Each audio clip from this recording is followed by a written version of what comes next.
Good Tuesday, everyone, and welcome to this edition of Conversations Daily News. I'm your host, Cyrus Webb. Glad you all could join us once again. We, of course, have your news headlines coming up on this Tuesday. We have the Truth of the Day with Mary Ellen Ciganovich, and in today's Entertainment Spotlight, Dr. Willie Lawrence will be joining me to talk about the importance of knowing about your blood pressure. Enjoy today's broadcast. For Conversations Daily News, I'm Cyrus Webb with your Tuesday headlines. In international news, Israel strikes Gaza tunnels as truce efforts remain elusive. The Israeli military unleashed another heavy wave of airstrikes on Monday on the Gaza Strip, saying it destroyed militant tunnels and the homes of 9 Hamas leaders. International diplomacy to end the week-long war that has killed hundreds appeared to be making little headway. Israel has said it will press on for now with its attacks against Hamas, the militant group that rules Gaza, and the United States signaled it would not pressure the two sides for a ceasefire, even as President Joe Biden said he supported one. The latest attacks destroyed the 5-story building housing the Hamas-run Religious Affairs Ministry, a building Israel said housed the main operations center of Hamas internal security forces. Israel also killed a top Gaza leader of Islamic Jihad, another militant group whom the Israeli military blamed for some of the thousands of rocket attacks launched at Israel in recent days.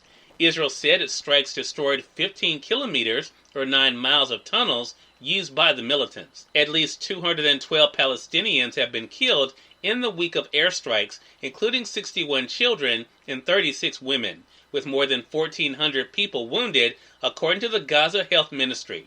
10 people in Israel, including a 5-year-old boy and a soldier, have been killed in the ongoing rocket attacks launched from civilian areas in Gaza toward civilian areas in Israel. Violence has also erupted between Jews and Arabs inside Israel, leaving scores of people injured. On Monday, a Jewish man attacked last week by a group of Arabs in the central city of Lod died of his wounds, according to the police.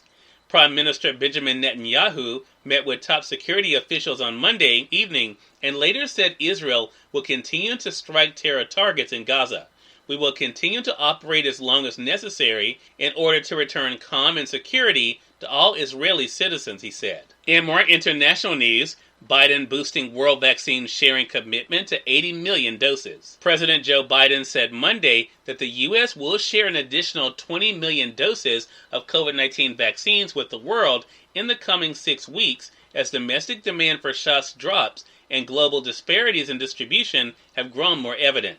The doses will come from existing production of Pfizer, Moderna, or Johnson & Johnson vaccine stocks, marking the first time that U.S.-controlled doses of vaccines authorized for use in the country will be shared overseas. It will boost the global vaccine sharing commitment from the U.S. to 80 million doses. We know America will never be fully safe until the pandemic that rages globally is under control, Biden said at the White House. The announcement comes on top of the Biden administration prior commitment to share about 60 million doses of the AstraZeneca vaccine, which is not yet authorized for use in the U.S., by the end of June. The AstraZeneca doses will be available to ship once they clear a safety review by the Food and Drug Administration. In national news, officer charged in Daunte Wright death to stand trial December 6th. A Minnesota judge ruled Monday that the manslaughter case can proceed against a former suburban Minneapolis police officer who fatally shot 20-year-old motorist Daunte Wright as she set trial for a date in December. Former Brooklyn Center police officer Keon Potter will stand trial December the 6th. I do find that there's probable cause to support the charge against the defendant, the judge said. Potter, who is charged with second-degree manslaughter, appeared at the hearing via video conference with her attorney, Earl Gray, and sat some distance behind him in his office. She looked straight ahead at the video screen and had little reaction during the hearing, saying, "Yes, Your Honor," when the judge asked if the hearing could go forward via video conference. Potter did not enter a plea during the hearing. And finally, in business news, Oprah and CNN, AT&T is merging media business with Discovery. The merger of Discovery and AT&T's Warner Media operations, marrying the likes of HBO and CNN with HGTV and Oprah Winfrey, is another illustration of the head-spinning speed in which streaming has transformed the media world. The companies are essentially placing a $43 billion bet that they'll still be in the mix when consumers decide how to spend their monthly entertainment budgets. The agreement was announced on Monday after AT&T CEO John Stankey and his Discovery counterpart worked out the details in their brownstone over the past 2 months. I think together the combination makes us the best media company in the world, they said, when the partnership begins sometime next year. The deal also represents a strategic retreat for AT&T. The hope for the newly merged company is that with a wider array of material than either can offer on its own, it can join Netflix, Amazon, and Disney in the widely acknowledged top-tier streamers. Cyrus Webb, Conversations Daily News. It's now time for the Truth of the Day with Mary Ellen Ciganovich. Mary Ellen, it's all yours. Hi, this is Mary Ellen with your Truth of the Day. Have respect and be open. It is wonderful to be dedicated to your personal beliefs. Having strong convictions about the way you should live a healthy life is great. However, you must be open-minded enough to understand not everyone shares your belief system. Your life learning comes when you understand and tolerate with kindness the different ways other people see the world. Respecting the beliefs of others encourages an appreciation of the diversity that exists in our world. When you learn to extend the kindness of being open-minded to others and possibly even accepting of others' points of view, both of you will begin to realize that opposing points of view bring us to greater realizations of the actual truth that we are all seeking. Today, have consideration and accept the beauty that exists in all our differences. As you go about to enjoy your day. Dr. Willie Lawrence is featured in today's Entertainment Spotlight, part of our news you can use, right here on Conversation Daily News. For Conversation Daily News, I'm Cyrus Webb with the Entertainment Spotlight.